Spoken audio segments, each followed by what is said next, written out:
ಯೇಸುಕ್ರಿಸ್ತನ ಪರಿಶುದ್ಧವಾದ ನಾಮಕ್ಕೆ ಸ್ತೋತ್ರವಾಗಲಿ. ಈ ದಿನ ಒಂದನ್ನೇ ಆರಿಸಿಕೊಳ್ಳಿ, ಒಂದನ್ನೇ ಹಿಂಬಾಲಿಸಿರಿ ಎಂಬಂಥ ಸಂಗತಿಯನ್ನು ಕುರಿತು ಧ್ಯಾನಿಸೋಣ. ಧರ್ಮೋಪದೇಶ ಕಾಂಡ 30ನೇ ಅಧ್ಯಾಯ 19-20 ವಾಕ್ಯ. ನಾನು ಜೀವ ಮರಣಗಳನ್ನು, ಆಶೀರ್ವಾದ ಶಾಪಗಳನ್ನು ಈಗ ನಿಮ್ಮ ಮುಂದೆ ಇಟ್ಟಿದ್ದೇನೆ. ಇದಕ್ಕೆ ಭೂಮಿ ಆಕಾಶಗಳು ಸಾಕ್ಷಿಗಳಾಗಿರಲಿ. ಆದುದರಿಂದ ನೀವು ನಿಮ್ಮ ಸಂತತಿಯವರು ಬದುಕಿಕೊಳ್ಳುವಂತೆ ಜೀವವನ್ನೇ ಆದುಕೊಳ್ಳಿರಿ. ನಿಮ್ಮ ದೇವರಾದ ಯೆಹೋವನನ್ನು ಪ್ರೀತಿಸಿ ಆತನ ಮಾತಿಗೆ ವಿಧೇಯರಾಗಿರ್ರಿ. ಆತನನ್ನು ಹೊಂದಿಕೊಂಡೇ ಇರ್ರಿ. ಯೆಹೋವನು ನಿಮ್ಮ ಪಿತೃಗಳಾದ ಅಬ್ರಹಾಂ, ಇಸಾಕ್, ಯಾಕೋಬರಿಗೆ ಪ್ರಮಾಣ ಮಾಡಿಕೊಟ್ಟ ದೇಶದಲ್ಲಿ ನೀವು ಬದುಕಿಕೊಳ್ಳುವುದಕ್ಕೂ ಬಹುಕಾಲ ಇರುವುದಕ್ಕೂ ಆತನೇ ಆಧಾರ. ಆಮೆನ್.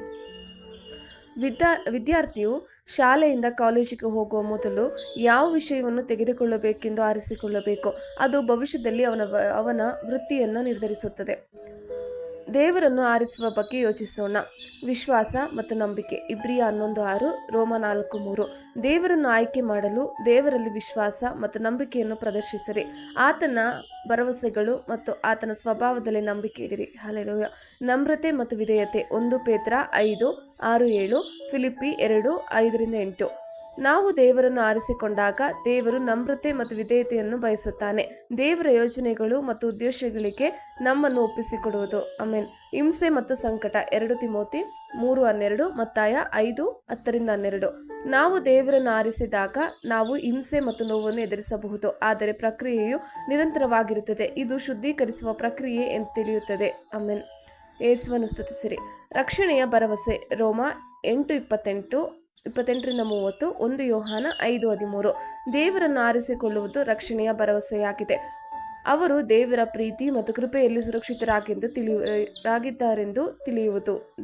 ದೇವರಿಗೆ ಸ್ತೋತ್ರ. ತನ್ನ ಮಗನಾದ ಯೇಸುವನ್ನು ಕಳುಹಿಸಲು ಸರ್ವಶಕ್ತ ದೇವರ ನಿರ್ಧಾರ.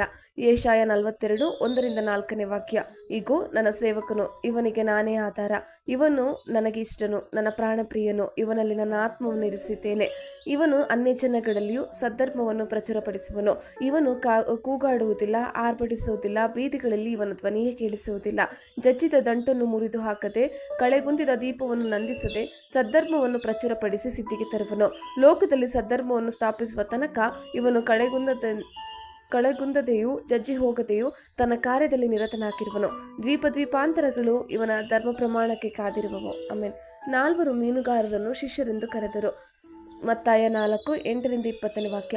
ಹೀಗಿರುವಲ್ಲಿ ಯೇಸು ಗಲಿಲಾಯ ಸಮುದ್ರದ ಬಳಿಯಲ್ಲಿ ತಿರುಗಾಡುತ್ತಿರುವಾಗ ಅಣ್ಣ ತಮ್ಮಂದಿರಿಬ್ಬರು ಬಲೆ ಬೀಸುವುದನ್ನು ಕಂಡನು. ಅವರು ಪೇತ್ರನೆನಿಸಿಕೊಳ್ಳುವ ಸೀಮೋನ ಮತ್ತು ಅವನ ತಮ್ಮನಾದ ಆಂದ್ರೆಯ. ಅವರು ಬೆಸ್ತರು, ಸಮುದ್ರದಲ್ಲಿ ಬಲೆ ಬೀಸುತ್ತಿದ್ದರು. ಅವರಿಗೆ ಆತನು, ನನ್ನ ಹಿಂದೆ ಬನ್ನಿರಿ, ಮನುಷ್ಯರನ್ನು ಹಿಡಿಯುವ ಬೆಸ್ತರನ್ನಾಗಿ ನಿಮ್ಮನ್ನು ಮಾಡುವೆನು ಎಂದು ಹೇಳುತ್ತಲೇ ಅವರು ತಮ್ಮ ಬಲೆಗಳನ್ನು ಬಿಟ್ಟು ಆತನ ಹಿಂದೆ ಹೋದರು. ಆಮೆನ್. ಕರ್ತನ ಕೃಪೆ ನಿಮ್ಮೆಲ್ಲರೊಂದಿಗಿರಲಿ.